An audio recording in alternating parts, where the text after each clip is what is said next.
Hey humans, how's it going? Susan Ruth here. Thanks for listening to another episode of Hey Human Podcast. This is episode 340, and I had a conversation with Dr. Timothy Shaw. Dr. Shaw is a philosopher who studies moral injury and religion. He's the director of the Australian think tank Great Philosophical Problems. Their mission is to, quote, provide unifying definition for the construct of moral injury to address suicide in veteran and wider civilian populations, unquote. We discuss the philosophical and real-world ramifications of soldiers' actions in war. We talked about life and death in general and the philosophical natures behind those two things. It goes in all sorts of directions. Those are my favorite kind of conversation, and I'm looking forward to you hearing it.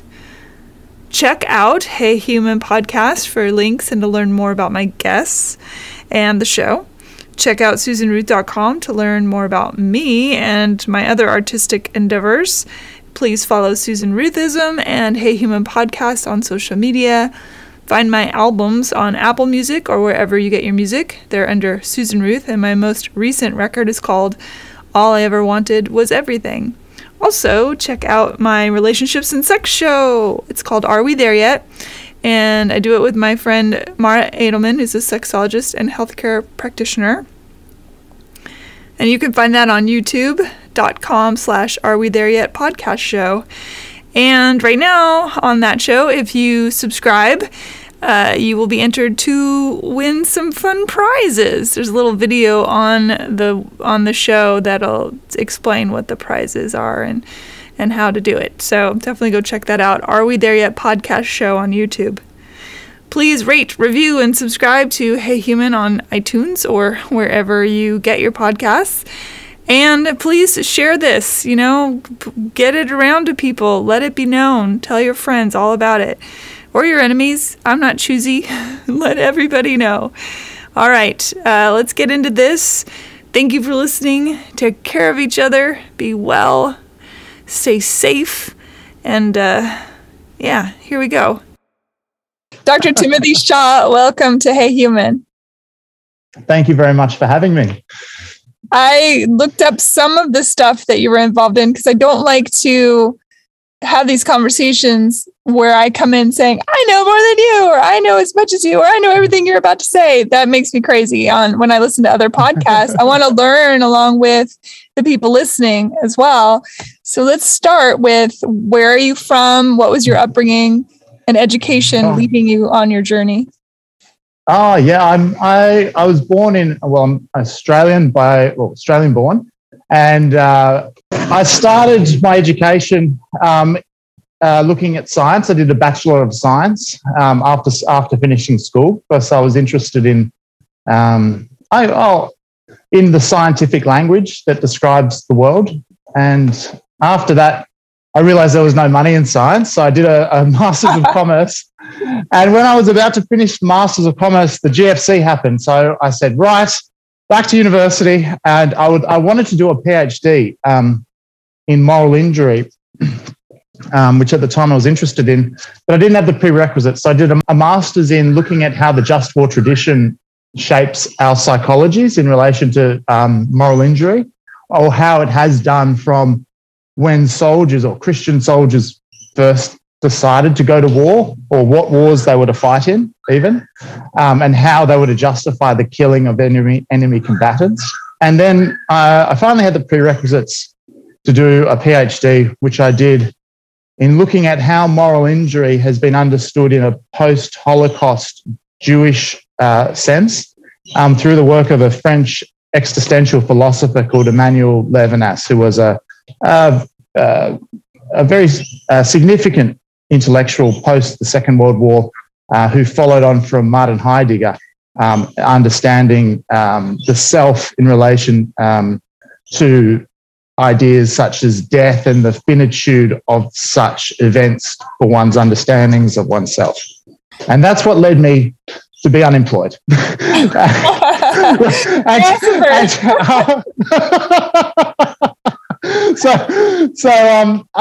After some longer years of unemployment, I was tacitly aware of the fact that the field of moral injury, and it has started to arrange itself around these ideas that I was looking at in my PhD on the meaning and meaninglessness of suffering, and how how meaning of suffering is understood in morally injurious terms, because those are the ideas that have been expressed and are shifting as we move from very societies that are connected with religion to more atheistic societies and atheistic psyches.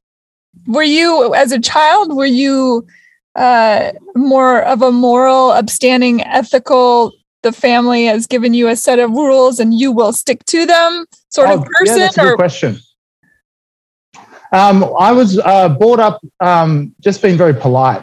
And I think that if you're a polite person, you have to have a very strong ethical backbone to maintain that politeness in the face of outstanding odds. So that's the sort of upbringing that I had. And there was also an upbringing that was had a lot of sport. I was a aspiring Olympian at one point for swimming, which after 14 and 15-year-old kids beat you, you have to start to question your drive to win, which was a horrible moment. Are your parents intellectuals? Were they teachers? No, my father. My father's family background is from Europe. They came over.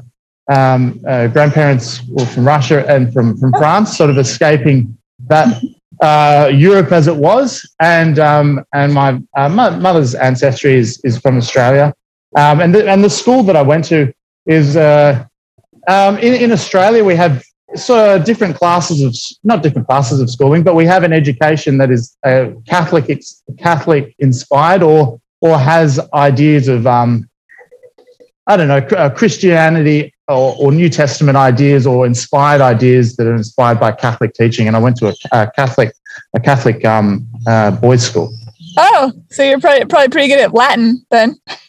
I was so bad at Latin, but I did get. It was very hard to get because we had a rating system of A to D and a effort system of 1 to 5, and I got D1. Which showed that I really was bad because I tried. At least I tried. Let's be honest. Even if you studied that as a kid, my parents made me go to Latin summer camp. So I think that was my dad's way of making sure I never had sex. It's I know. You don't really need it unless you're going to grow up and be a doctor or, an archaeologist or something. I don't know that it's necessarily not true. I needed it recently when I was trying to come up with putting the think tank logo together, which it's a quote from a very famous book, Thus Spake Zarathustra, who says, the stillest words bring the storm and footsteps that come on the feet of doves steer the world. And so when you think about what are the ideas that steer the world, what these stillest ideas, and what are these still ideas that steer the world in relation to peace and harmony?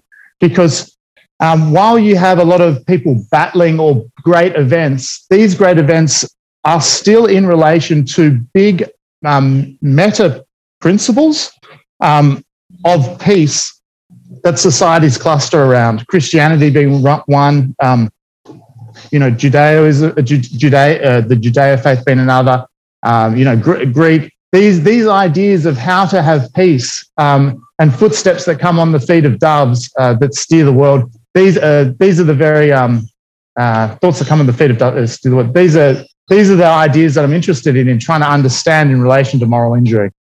Were you raised religious at all, or did you just happen to go to a Catholic school because it's a great education, obviously? Yeah, look, it was more for the education. I was given the choice. My parents were not religious, although my mother seems to have become more so religious. It's fascinating to see one of your parents, not really talk about God or anything or any sort of faith in your childhood to sort of to come to that later in life. It's one of the wonders, I guess, of the world. She might be hedging her bets too as she gets older. I think it must be just, wanting to have, as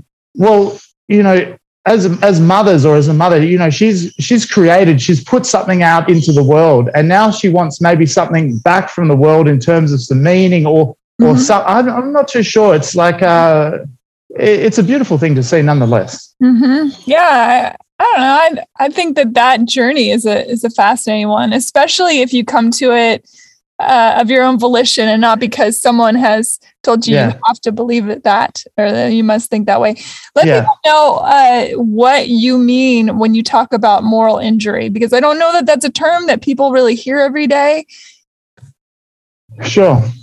Well, moral injury has been around in the literature for maybe 3 decades. It's been credited as started by Jonathan Shea, who said moral injury is a feeling of when you get let down by someone in legitimate authority, and that's morphed into a clinical idea of moral injury, which is a perpetrative injury. So an injury that you might get from your own perpetration, which is different to the injuries or the trauma that we might get as a post-traumatic stress from being victim of a situation.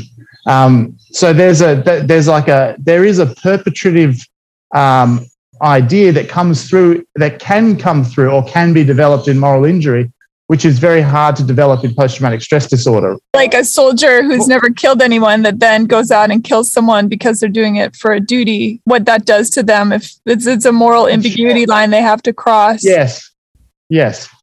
You wouldn't really say that you're a victim of you killing someone, right? It's not, you can't really prosecute that argument because you're a victim of killing someone, but that person is dead.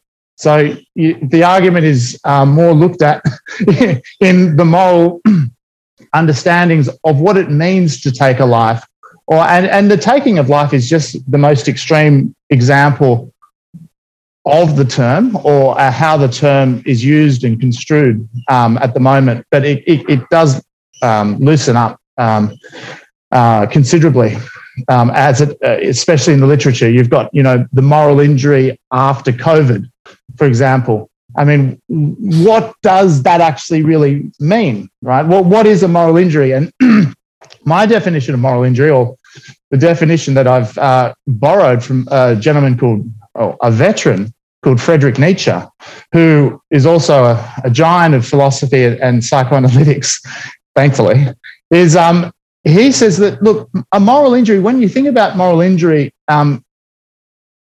perhaps there's an event, you've come back from war, and he says, look, terrible events have this propensity to, when we experience them or look into that abyss, sometimes that abyss looks back into us and we question ourselves. Are we not bad? What is the origin of our goodness? And he sees a moral injury in this attempt, or this first attempt at self-criticism. And if you can't reconcile the disruption of the psyche of a will to truth that starts to take one down a process of moral injury, or articulating values that have been decimated by an event or by one's understandings of oneself in relation to an event, or along those lines.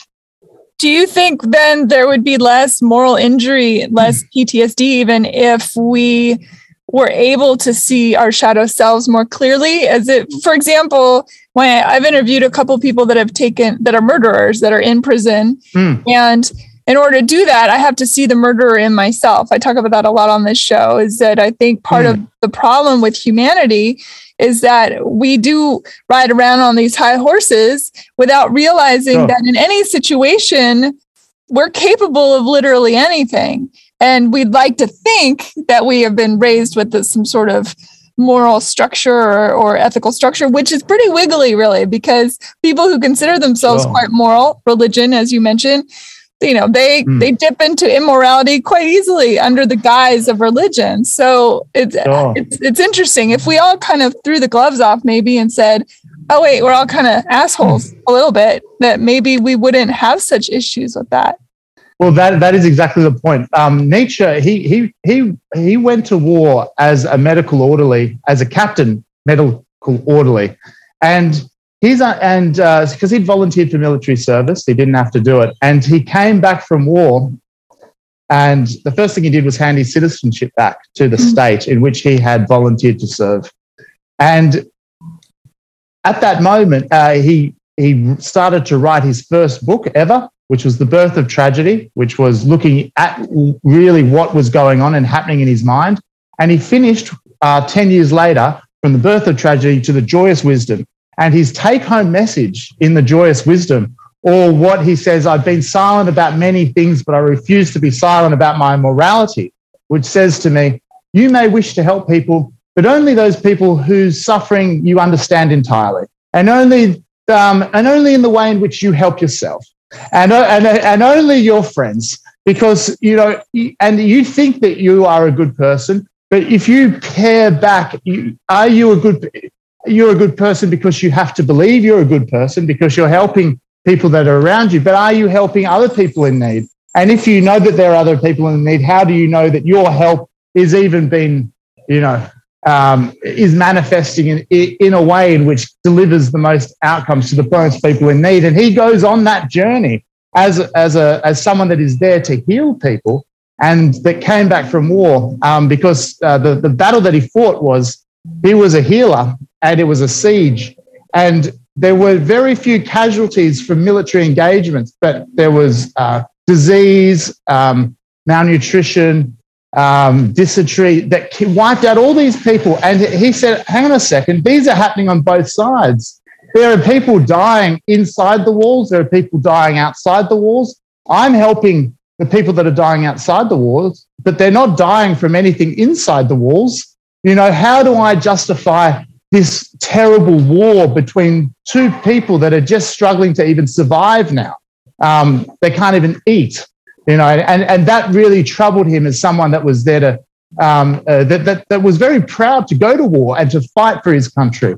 And some of these ideas are articulated in contemporary military cohorts, where you come back and you think, bright-eyed, bushy-tailed, going out there with firm beliefs and firm views, and what happens out there, that starts to change those firm beliefs and firm views, and that disruption to the psyche of a will to truth, and that change manifests itself in a problem in us, which is that moral injury or that the process of becoming morally injured.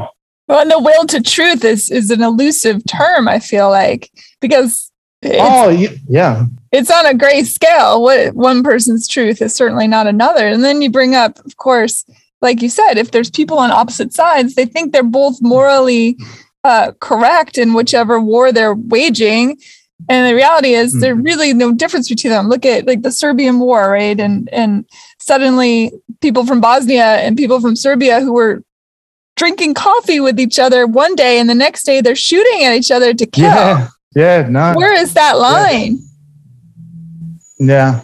Well, getting back quickly to the will to truth, just to put your mind at ease on a difficult term, and it is difficult because there is what you're saying about the subjectivity of truth, which is dealt with in the just war tradition. So, for example, they grant the fact that each side might believe that they're in the right, and in granting that each side is in the right, people become not innocent on the other side, not because of any moral innocence, but because they pose a threat. So, the person that's been the conscript that really has no political intention, doesn't want to harm you, is importantly innocent in a way, but becomes non-innocent in the fact that they pose a threat to you. And right. That is a removal of moral innocence. The term of a will to truth is also what Nietzsche uses to talk about this very long process that's happened for about 2,000 years where, or with the Catholic or with the Christian idea of you can be saved if you are truthful, right? All you need to be is truthful, okay? You come, you tell us your truths, and we will take that burden off you. That will to truth is being credited with the stages of enlightenment for Christian societies as they used truth to separate from God in an important way, even though truth was propounded by God. The use of that truth separates one from that God and drags society out from that God as well. And so that's what he's saying as well. There is the will to truth that undercuts belief. Is original sin then connected to moral injury or not? Fundamentally so. Yes, fundamentally so.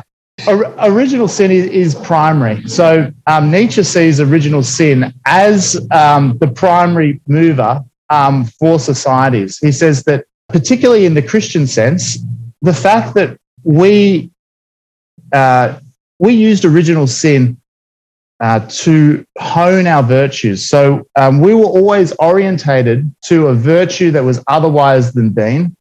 And in this orientation to, and if you were always seen as lesser or as in a fallen state to a higher ideal, right? And that was the separation of the animal or the anima. A child raised by wolves doesn't have this original sin complex or the guilt complex that goes along with it. Wouldn't that be nice? Wouldn't that be? Oh, exactly right. You know, and that idea is looked at in this work, Thus Spake Zarathustra, where Nietzsche says, well, for the self that suffers from itself, he goes, that's terrible. You're the only way to break through. His idea to deal with moral injury was when you've got a virtue, right? What is the origin of that virtue? Okay, so you might have a virtue of sacrifice, right? But have you been told that to sacrifice something is good for you to do? And if you sacrifice, you'll be a good person? Or is your sacrifice understood in terms of the need of somebody else? And for a good person to understand the origin of your meaning for sacrifice, because we never really truly understand it as we're taught it, he says that you have to reduce that idea of sacrifice down to zero and re-articulate to as the only way to understand what the value of virtues really are is to articulate them down to zero and see the wellspring of that virtue spring back up through it. And that's this sort of renewal process that he talks about and gives a schema for in Thus Spake Zarathustra, which is one of his works that came just after the gay science, which rounded out this 10-year period from the birth of tragedy when he came back from war to a joyous wisdom. And then after he did that process, that 10-year process, he wrote about it in a book called Thus Spake Zarathustra. But with that argument, can anyone truly be morally upright if, let's just say I do, like the saying in the Bible, let the left hand know not what the right hand is doing, or maybe it's the other way around. It's the idea that, you see it on social media all the time. People say, oh, I just did this really great thing. But yes, you're doing that on behalf of your ego. Yes, you're doing a great thing, but it comes in partnership with the ego. And if you are an ego-based, it's nearly impossible, maybe some Sufi on a mountain somewhere, but it was nearly impossible to escape our ego. Therefore, are we never moral? No, it's a great question. So Nietzsche sees the ego as something that is to be overcome. And particularly in the society. Oh, yeah. So it's to be overcome. And he says that, but overcoming the ego is something that is, recently come into existence in Western country, in sort of very advanced Christian countries. Overcoming the ego is more associated with the religiosity of the East. and of ego death. Now, there's not that much. The ego death associated with the church is something completely different with the ego death of the Eastern philosophies, which are trying to become more holistic. So if your ego death of the church, what even is the ego of the church or of Christian psyches in those hundreds of years that have led up to this point? And so he says that, we're sick of waiting for the second coming and that moralizing of morals or articulation of morality. And we're here now for that first lightning of ego death. And the church is finding it very difficult to articulate a first lightning for Western spirituality. And I think that's one of the big challenges that Vatican II is going to be wrestling with for going forward. If I feel like there's commentary on ego death in the Judeo-Christian tome, definitely, because I think Jesus is always poking at people in the New Testament, saying, "Hey, look, you're being a dick. You're doing this. You're doing this for really selfish reasons. Be like me. I'm just doing it because I'm me. Yes. Yeah, it's interesting." So does that mean that maybe pessimists are all better off because they sort of see through the veils of things? Well, the ego death that Jesus is talking about is a very activated ego death, right? It's like, his ego death was inspired a will to truth and power. See, there's a lot of ego death in our society, which is, a jade Buddha, so to speak, where nothing sort of affects you.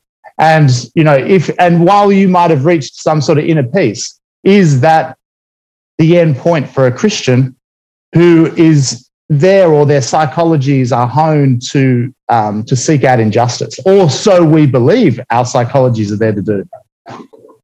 And then what happens with kids who are, in theory, free from ego, but in a lot of religions, I should say Christian-based religions, that if a child dies before they're baptized, for example, they are condemned to a not very fun experience until they. Oh no! So how does that figure in? Look, I think those are the ideas that just aren't. People just don't agree with them. People do not agree with those ideas anymore, and good on people for not agreeing with those ideas.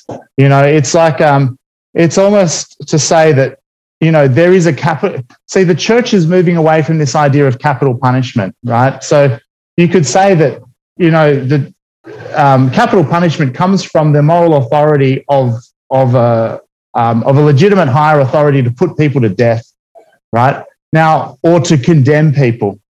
The problem is that for there to be redemption in any condemnation, one must acknowledge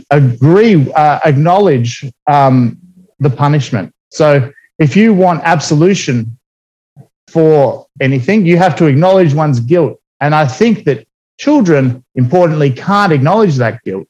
And therefore, it's very difficult to demand, that such a thing occur.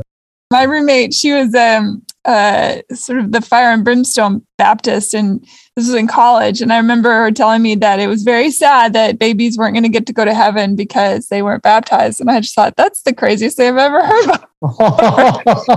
No, that's one of the most innocent. That's the ideas of innocence construed through societies are also very important for moral injury. So in the gay science, where Nietzsche has come through this journey, and he says, without God, or without these institutions or these beliefs in God, what festivals of atonement and what sacred games will we have to invent for ourselves in order to,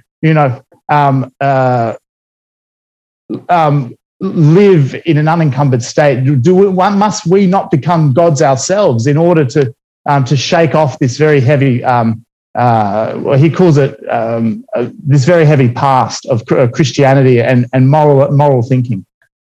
He saw this idea or this reckoning that was to come for the Christian psychology as a madness that that historians don't write about, but at some time in the future, physicians would.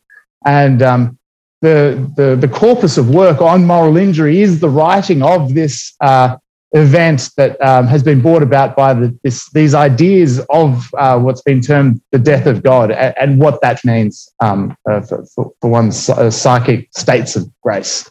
Right. One of his most famous commentaries, right, about God. Yeah. Aphorism 125 on the gay science. So that one of his most famous works was the end point of his journey of moral injury from the birth of tragedy to the gay science, and that is one of the center points of the gay science, that understanding, or that cry, because it's not a joyful God's dead, yes, that's part of it. It's like a lamentation of how do we make this right? We've killed him, all the blood. How do we clean ourselves from this murder of God? I mean, how do we make us who are unclean now clean? Once we understand the implications of such an act that we've caused. I mean, I have an answer for him that I always thought that if we finally realize that God is inside of us, that we are gods, that we are all part of a grand scheme of connected godness, that might relieve some of the pressure. Maybe. No, definitely. He went mad, right? He ended up dying kind of early and going insane. It's called divine mania. So what he did, he was in a marketplace, and he broke down on seeing the whipping of a horse, and he never horse or recovered. Horse, like horse, or horse, like hey baby. It was the former. But knowing him, it might have been the latter.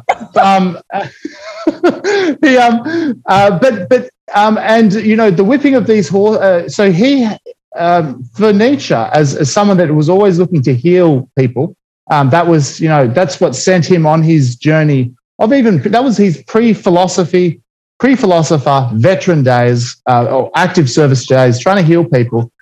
The siege that he was at, it was famous for the destruction and death of horses, which that when they reached the city gates, all the shrubbery had been eaten off. The horses that were alive and hadn't been eaten, because I think they were being eaten at a rate of 2,000 a day, skeletons everywhere. The ones that were there were standing, on all fours together, toppling over. And those events, right, and the inhumanity of such predicaments, or humans being inhumane, is something that he found intolerable, and always had.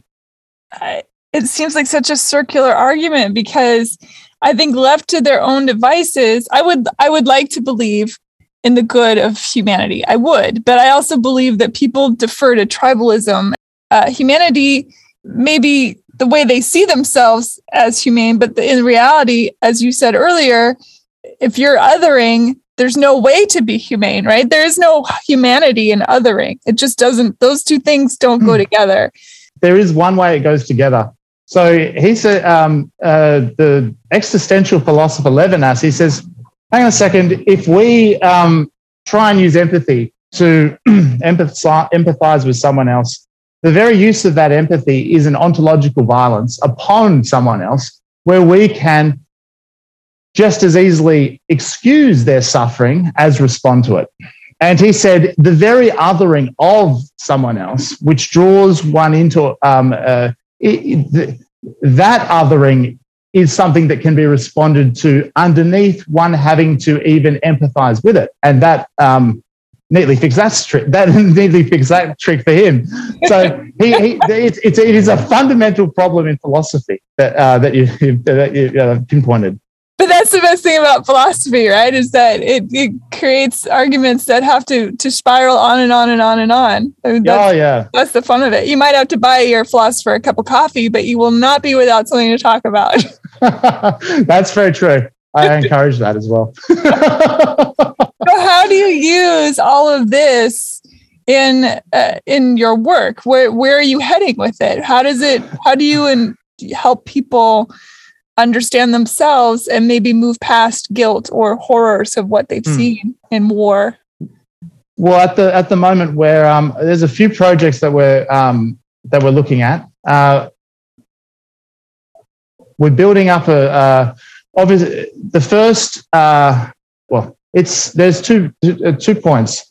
Sadly, the only way to talk to states is and make states realize. And I don't say these in any order. This is just a way of introducing it. The only way to make states wary of their responsibilities, because a state isn't a moral creature, right? It doesn't experience moral injury. It's only there to perpetuate itself. So how do you talk to a state? Well, you might say, well, you should help. These issues are important. And a lot of Gen Z people are very despondent about this because they say these issues are important. The state does nothing.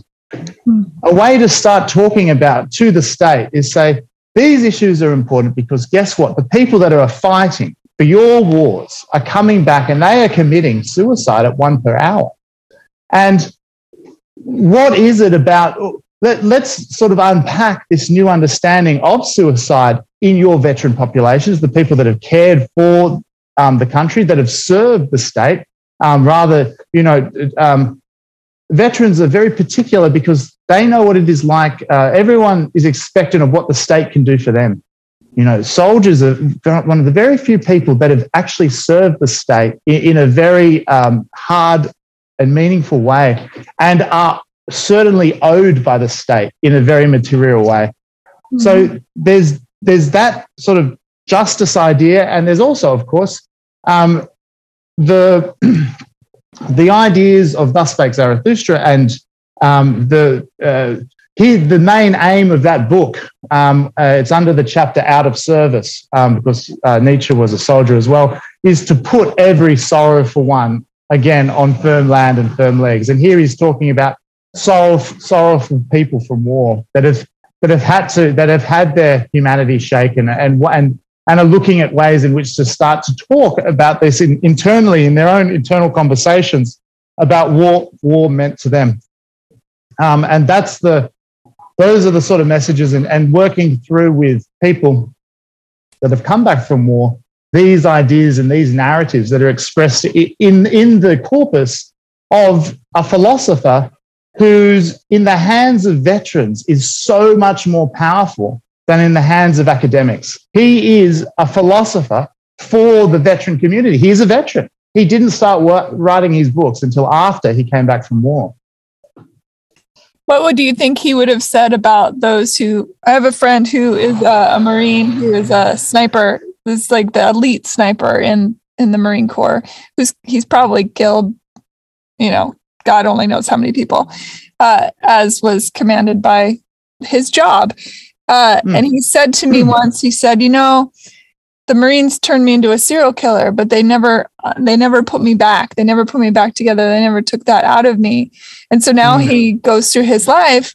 I don't think that he feels guilty about what he has done, because he felt that he served a purpose and that what he was doing was morally right. And we could argue for that, of course, absolutely. What about people that aren't undone by what they've experienced or what they've felt? Or is there still a way to get in there and maybe readjust someone?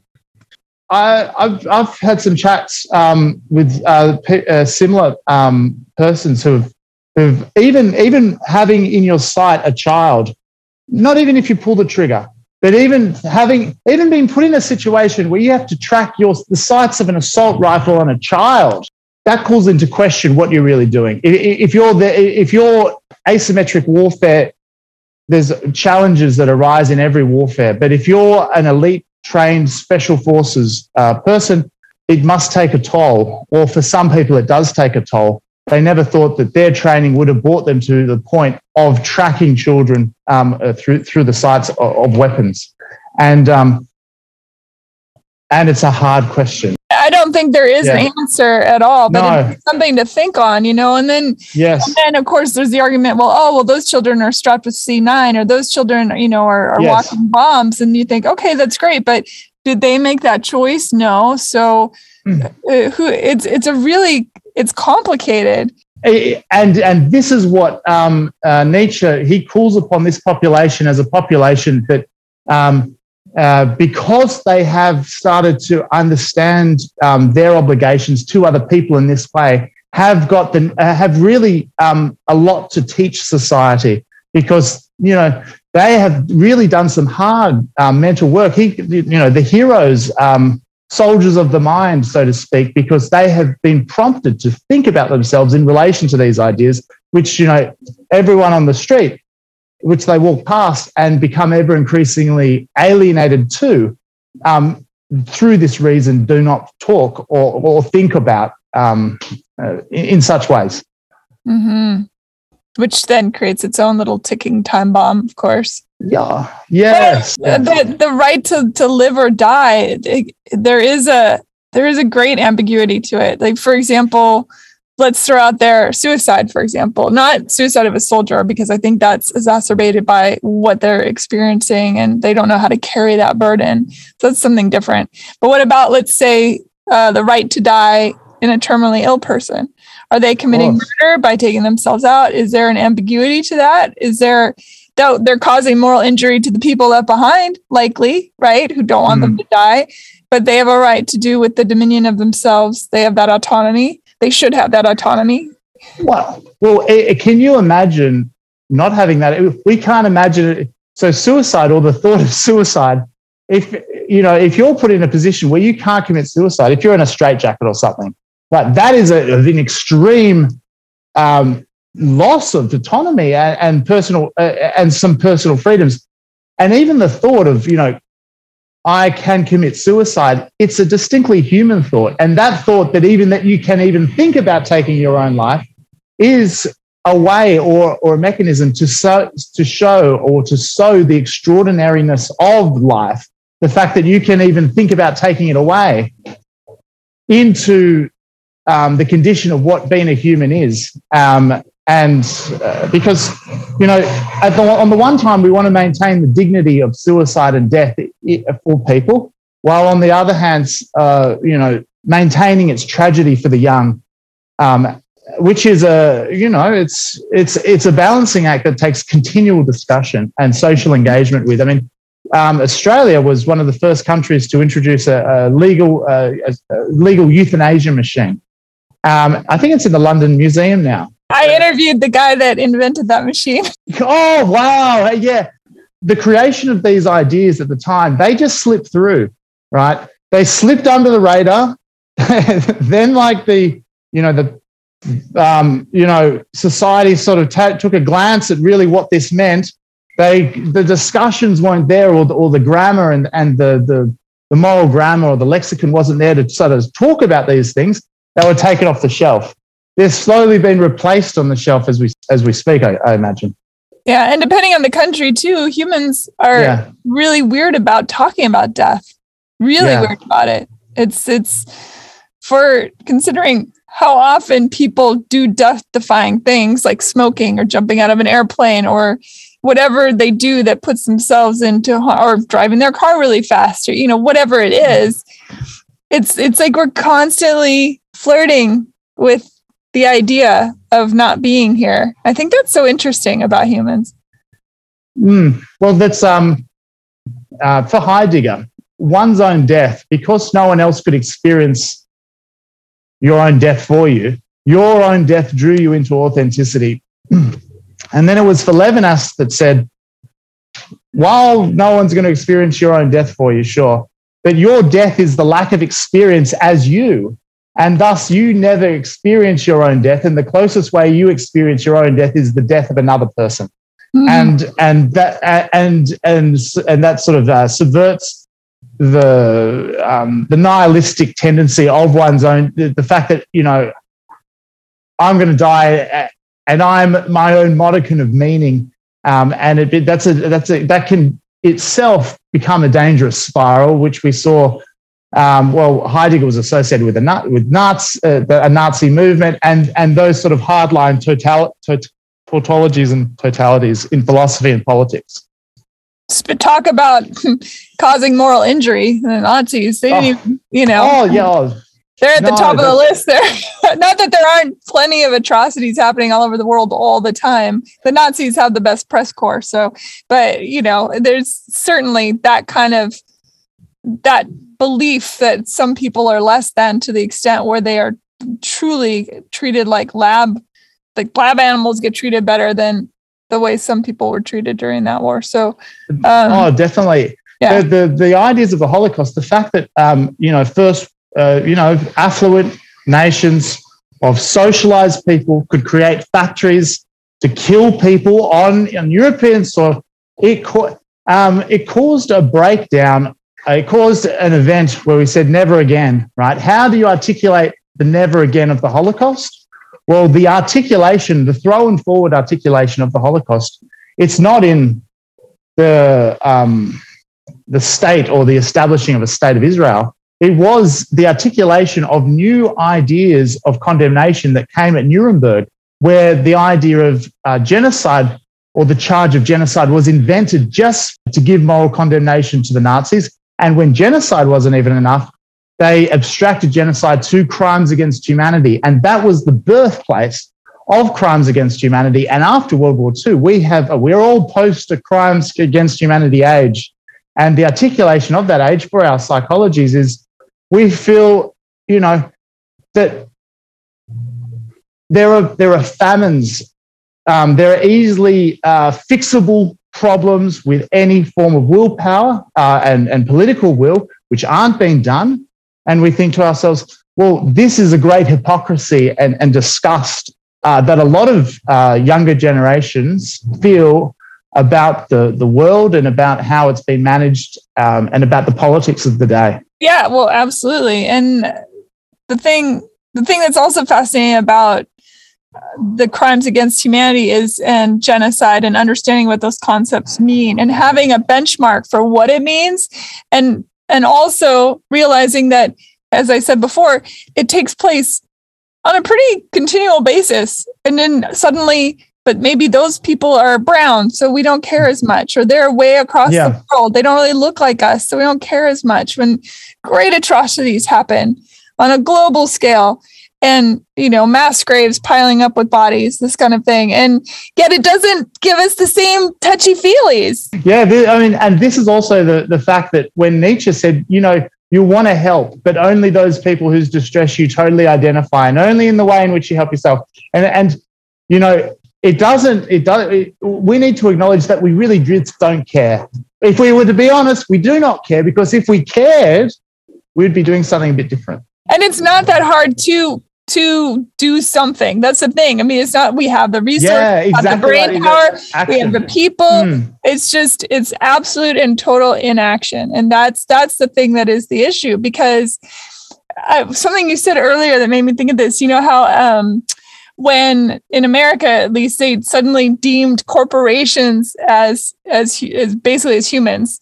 So suddenly corporations could act upon the world as if they were human and not be reprimanded for any of the wrongdoing, any of the terrible things that they do. Humans are such a confusing species. It's amazing to me that they've lasted as long as they have. But then again, sheer will is pretty powerful. So what would be the endpoints of humanity? What are the touchstones of it not lasting? Right, the ideas of justice, right, of revenging something or from penalizing something. Those are the very things that we're finding now are leading us to a nuclear war, where we're looking at a new dawn of potentially a terrible situation for the world. And it's not these articulations of revenge and penalty that crop up time and time again throughout history are the ideas that we have to keep a check upon, and which Nietzsche says, we even have to keep a check on them when we use those mechanisms internally and we take revenge upon ourselves, or we think that we should have done that, or justice. And instead of those adjectives, we should replace them with a way to pity oneself in like a healing way, or in a way which kills the self that suffers from itself through, and that suffering is understood in some sort of revenge or penalty, or I'm not a good person, or these sort of things. And while that's a dangerous idea to have, maybe for people that haven't articulated or thought about what their obligations are in relation to other people, and all the follow-on thoughts from that, Nietzsche identifies the veteran community as a community which has articulated those ideas, which has thought about them, and which is in the position to drive society forwards, as it always has been, because the ways and means in which we fight are determinants upon the societies and the means and the ways in which we live. What we deem acceptable in terms of weaponry on other people and how we deploy it are a reflection of how we understand morals and ethics in the societies in which we live, and the power play amongst those. Suicidal ideation aside, which, it kind of has to outsmart the brain, because the brain is actively trying to keep you alive all the time. It doesn't want you to die. It's like, no, that's a bad idea. Don't go there. Don't talk to that saber-toothed tiger or whatever. Don't drive into a brick wall. Don't drink the poison don't drink the tea that smells like almonds. Just don't do those things. And it's keeping you alive all the time. And yet we also create a world in which our own demise is imminent all the time. It's such a crazy juxtaposition to me. Yeah, that's my rant. I think I think the juxtaposition as well between is looking at the meaning of, like, if you're alive, well then yes, we haven't died, and we're in societies now where, for example, fear might not be the primary, or fear of being able to live is not like the primary orientating focus. We've moved to like, what's the meaning to live? Or like, we need to find meaning to make life worthwhile. And sometimes when those sort of meaning structures start to fade, that's when you get, as you were saying, that some of that suicidal ideation. And that's maybe when, even though deep down, yes, the body wants to live, the person wants to live, yes, but it's been tricked into thinking that it wants to die, or that it should die, or that, there's nothing worth living for, when Nietzsche would be like, no, there is something to live for. There's always something to live for. There is intrinsic value in you as like someone that can create value if they want to, right? And not just live on the value of the herd, but go out into the desert and create some value for yourself. That's my big argument for the idea that until we're willing to have self-love and to reflect inward instead of, getting mad at everything around us, and actually see in ourselves and learn to love ourselves, which, sounds very kumbaya, but I think that's really, it does. It starts with us. And until we get to that point, we're going to be pissed off at everyone around us because we can't touch that thing in ourselves that makes us go, yes, I'm worthwhile. I have something to contribute. I exist. Therefore, well, therefore I'm happy and I'm laughing. And it's, our values are created by happy people. These sort of, it's not, the quote that he said is, values aren't sort of handed down to make you happy. Values are given down by happy people, right? Mm-hmm. Happy people show you a way to live, but those values aren't there to necessarily make you happy, right? You have to articulate those values into your own happiness, and you don't rely upon something to make you happy. It's your responsibility to be happy. That's a tricky one, isn't it? Oh, yeah. Yeah. And then sometimes the brain has plans of its own. If there's a chemical imbalance or whatnot, then, it's got its own way to be. I've read interesting articles about people that have tried to commit suicide, and as they're falling down or as they're recovering from gunshots or whatever, that they're like, oh shit, I didn't mean to do that. That was not what I wanted to do. I got a spare $1,000 in my bank account. I'm going to Vegas. Yeah, exactly. Yeah, definitely. Of course. No, I shouldn't have. But it's true. I agree.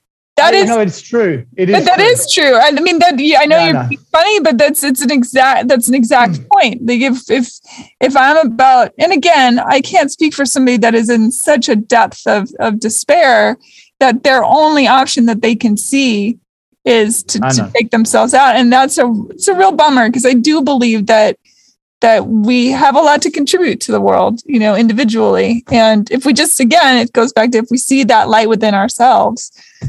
I personally, I find original sin truly to be the lack of love we feel for ourselves. That's where it really is. It has nothing to do with what you do to somebody else, because the only reason we do anything to anybody else is because of how we feel about ourselves. So, yes. What's the think tank doing then? Your think tank? We're getting this. We're speaking with the Wikipedia gods and battling the Wikipedia mods to get this fourth and unifying definition of moral injury on the radar, to get it published up there, because that provides a way of talking, at least a way of talking about what moral injury is in relation to the birth of sort of Christianity, because it is a particularly Christian thing that's started to occur in sort of post-Christian societies, what it means, get the discussions talking, to get some discussion around that, get some recognition for veterans for the work of Nietzsche, mobilize through that work and these ideas and ways of talking to the state about these issues, and enact some sort of positive change in people and in the places around us. How, though? How do you do that? Like, you have the idea, you get the idea more attention, people start talking, conversation is great, but as we've both now said through this past hour, conversation doesn't do anything if there's not action. So how do you plan to implement that? Like, how do you get people on board to then take it to the next stage? Well, I believe that if you can show, you can show the argument of, for example, if we're living in the time of humanity and crimes against humanity, how damaging certain wars are, and certain ways of killing are, and the reasons for going to war. If we start to talk about this, maybe we get a greater appreciation of strategic wartime goals and means. Maybe the world changes a bit like that. That's, I guess, on a broader picture. On the personal level, everyone is going to start. Society, just like PTSD before it, moral injury, while it starts off, or the ideas of moral injury start off in military populations, it will start to burgeon out. So we also want to understand really what it is and keep moral injury. A lot of people will take ideas and try to use those ideas to really prosecute any sort of argument for, and moral injury is an important idea. I think it's important for the field to really understand what it is, what it's talking about, before it dilutes into nothing. Are you an optimist? I am. I am. Look, I'm a pessimist about people, but I'm an optimist about people kind. Yeah, I get that completely. Absolutely get that.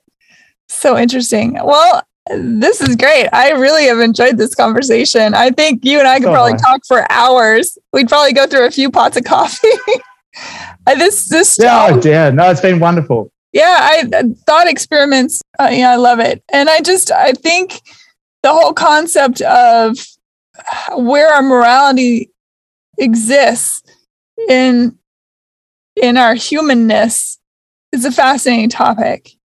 And this is why I wear this shirt. Where is Superman moral, right? Where's his morality? Does he care about humanity? Is he in Africa digging wells?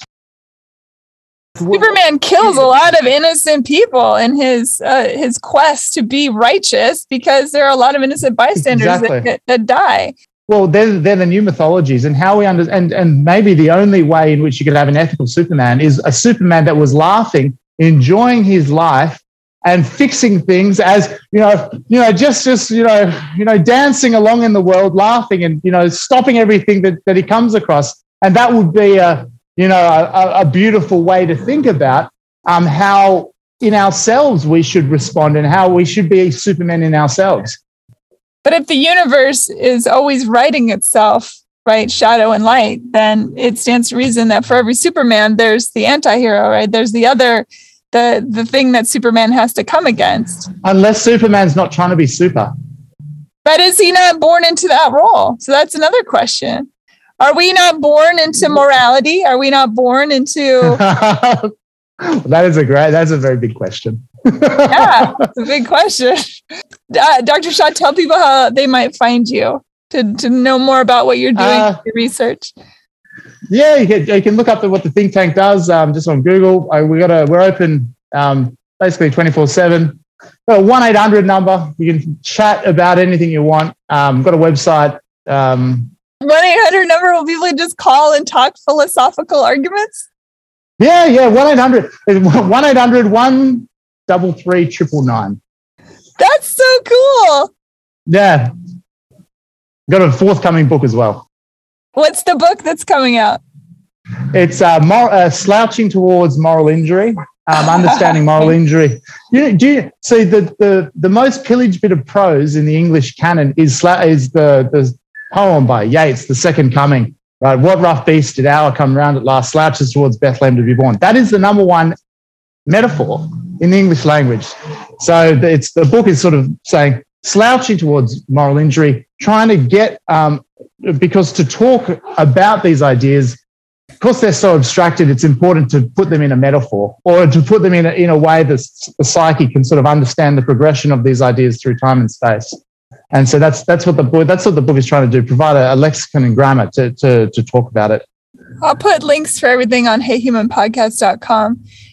Have you experienced a moral injury of which you are trying to learn, know thyself against? Oh, look, I think with philosophy, and this is with all philosophers in general, whether it's Nietzsche, who's trying to articulate through his philosophy his experiences in war, and who says that every philosophy is some form of unconscious autobiography, or if it's Emmanuel Levinas that had his whole family murdered in the Holocaust, but instead of writing about the particular subjective nature of that, decided to make a form of objective narrative via philosophical discourse. I think that's something that every human tries to do for any way to process any form of disappointment or array of morally injurious events. So technically, Man's Search for Meaning, the Viktor Frankl book, would be all about this as well. Yeah, great book. Yeah, all spawned from the Holocaust, which really, I mean, it's defined how we even remember. How do we understand memory in relation?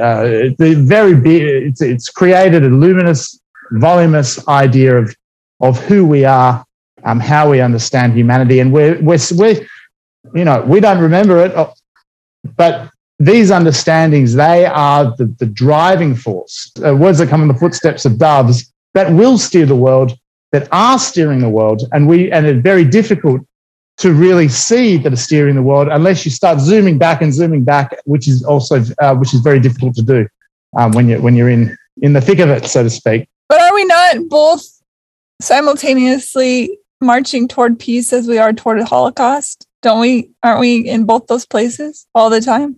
Well, I think that imagine the fact that pre-World War II, there were crimes against God, right? You could if you saw God walking down the street and he said, we should release a plague we should kill every third born in the neighborhood across the way there because they're bad people. You might say, hang on a second, we'll charge God. We can charge God with crimes against humanity, right? But we can't charge humanity nowadays with crimes against God. And it's a new paradigm which is slowly starting to diffuse internationally through our psyches and through our societies. We've got the abolition of the death penalty in 2018 by the Catholic Church. It said, hang on a second, we now no longer have moral authority to even substantiate the death penalty. And that is a tacit acknowledgement of these understandings, all these words that come in the footsteps of doves that steer the world, and that are changing things ever so subtly around us. The idea that they're pro-life and pro-death penalty, and no one could ever see how that doesn't work. You can't. Yeah. But it's definitely the way a lot of people feel.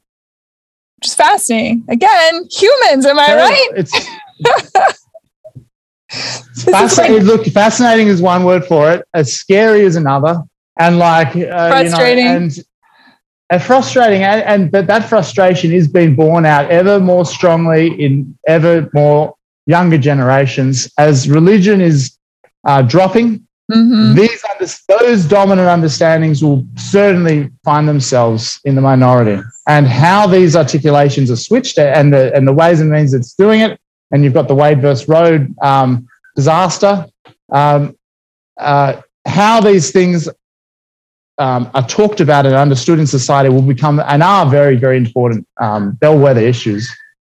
Yeah, we hang a lot on the shoulders of the young, don't we? The people coming up who we feel have not been spoiled yet, but it's not so hard to corrupt someone. It really isn't. And World War II is a very easy example of that. Yeah. And not just with money. I mean, with just the power is an elixir, or popularity is an elixir, or fame, which can be different than popularity. A really good rousing speech by a guy with a cute mustache. I mean, it's wild how easy it is to manipulate someone to a darker path. Well, that corruption of the young, I think, is also balanced out with whatever class you come from a first world Western country, wherever you are in that strata of people. If you're born into a first world Christian Western country, you have a tacit acknowledgement that there are people in a lot worse positions than you, right? And we have to think, how do we, and then those societies are structured around making us forget that, or making us pretend that even though we know it's important to acknowledge that, to really find solutions for that, we can give you another path and you can be happy doing that. It's a profound sadness about how society is structured. Well, until all of us are free, none of us are free. It's just the bottom line. And until the people like ourselves who are born into many of the strata that are looked favorably upon, that until all the people that are in that kind of power can turn around and lift up the people that are the underdogs and see them as themselves, to look into the eyes of another person halfway around the world who, thinks differently, prays differently, whatever it is, to look at them and say, you're me and I'm you, and let's go. Let's get you better off. That's the thing. And I don't know what that line is to get people to see it's a human race. Astronauts talk about it, that when they go up and they look at the world and they see all the different, suddenly all the lines of countries and towns and city, whatever, go away. And it's just the big blue marble, the blue dot in space, tiny, an infinite, just tiny comparatively to the entirety of the universe, and perhaps many universes for all we know, and is theorized, right? Which I like to think that on some timeline, on some other universe, things are just, everything is ridiculous. I mean, the whole concept, the fact that we're even here is ridiculous. The amount of things that have to coalesce to create life. It's phenomenal. And to not see every single being on the planet as sacred, and as sacred as you are, just bonkers to me. Anyway. Yeah. I think that's very, very beautifully said. Oh, it's exhausting. Dr. Shaw, thank you. I really appreciate your time and having these conversations. My pleasure. Endlessly fascinating to me. I could talk about this stuff nonstop, much to the annoyance of many of my friends, but I love it. And so thank you so much. Real pleasure. And thank you for listening, everybody. Bye. Rate, review, and subscribe to Hey Human on iTunes or wherever you get your podcasts. Thanks. Bye.